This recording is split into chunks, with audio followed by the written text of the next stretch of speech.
خان صاحب نے ایک میسج بھجوایا تھا صدر صاحب کو کہ میں ایسا کوئی فیصلہ قبول نہیں کروں گا اور آپ کو ایسا کوئی فیصلہ کرنے کی ضرورت بھی نہیں ہے. ہم ان اداروں سے کسی قسم کی امید لگانا جو ہے نا وہ میرا خیال اپنی انٹیلیجنس کی توہین سمجھتے ہیں. رؤف حسن صاحب، جب آپ کی بانی پی ٹی آئی سے جیل میں ملاقات ہوئی تو واز دس آلسو ڈسکسڈ کہ صدر عارف علوی صاحب کی طرف سے بانی پی ٹی آئی کے لیے پارڈن ان کو کر دیا جائے ان کی سزاؤں پر، اور اس پر کوئی ان کا جواب؟ یہ اس ملاقات کی بات نہیں ہے، یہ بہت پہلے کی بات ہے، جبکہ آپ کو پتہ ہے سوشل میڈیا کے اوپر بہت اسپیکولیشن شروع ہو گئی تھی کہ جی صدر صاحب کیوں نہیں معافی دیتے.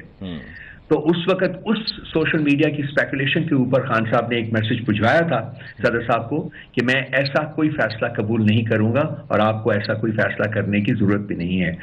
یہ وہ کوالٹی ہے، ان بہت ساری کوالٹیز میں سے ایک کوالٹی ہے میرے بھائی جو خان صاحب کو ڈسٹنکٹیو لیڈر کے طور کے اوپر اجاگر کرتی ہے. وہ ریاست کے کسی قانون کا بے جا بینیفیشری نہیں بننا چاہیں گے. یہ ان کا کردار ہے جو اور کسی پولیٹیکل لیڈر کا کردار نہیں ہے اس ملک میں، اور یہ پاکستان کی ٹریجڈی ہے. رؤف صاحب، آپ نے بھی آغاز میں جب آپ سے بات شروع ہوئی تو آپ نے کہا جی الیکشن کمیشن کا جو فیصلہ آیا وہ آپ یہی اس کی توقع کر رہے تھے.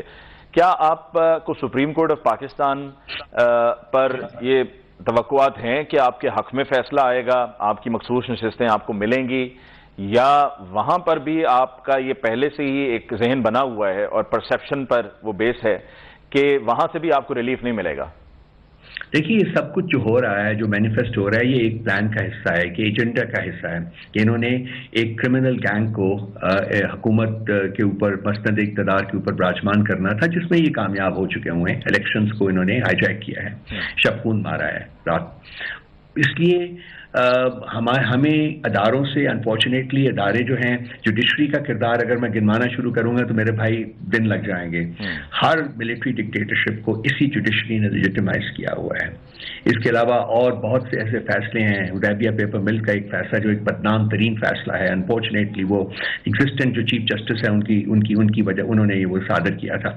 وہ ایک فیصلہ جو ہے وہ مطلب وہ جورسپروڈنس کی کانٹیکسٹ میں سمجھ سے بالا تر ہے، وہ نہیں آ سکتا. یہ چیزیں چلے چھوڑ دیں اس کو، وہ تو بہت کچھ ہے. لیکن آپ نے صحیح کہا کہ ہمیں امید تو نہیں ہے، لیکن ہم اپنی جدوجہد جو ہے اس کو جاری رکھیں گے اور یہ امید لگائے رکھیں گے کہ شاید اسی جوڈیشری میں بابر ستار بھی بیٹھے ہوئے ہیں، اسی جوڈیشری میں دیکھیے پشاور ہائی کورٹ کی چیف جسٹس بھی بیٹھے ہوئے ہیں، اور اسی جوڈیشری میں جناب اسلام آباد ہائی کورٹ کی چیف جسٹس بھی بیٹھے ہوئے ہیں. تو شاید کسی کے ضمیر کو کچھ تھوڑی سی جنبش کہیں کوئی قانون اور آئین کی کوئی بات جو ہے ان کی سمجھ میں آئے، ہو سکتا ہے، تو کہا نہیں جا سکتا. لیکن اگر آپ یہ سوال آپ کا یہ ہے کہ جی ہماری ڈومیننٹ قسم کی اوپینین کیا ہے یا کیا ایکسپیکٹیشن ہے، تو فرینکلی ہم ان اداروں سے کسی قسم کی امید لگانا جو ہے نا وہ میرا خیال اپنی انٹیلیجنس کی توہین سمجھتے ہیں.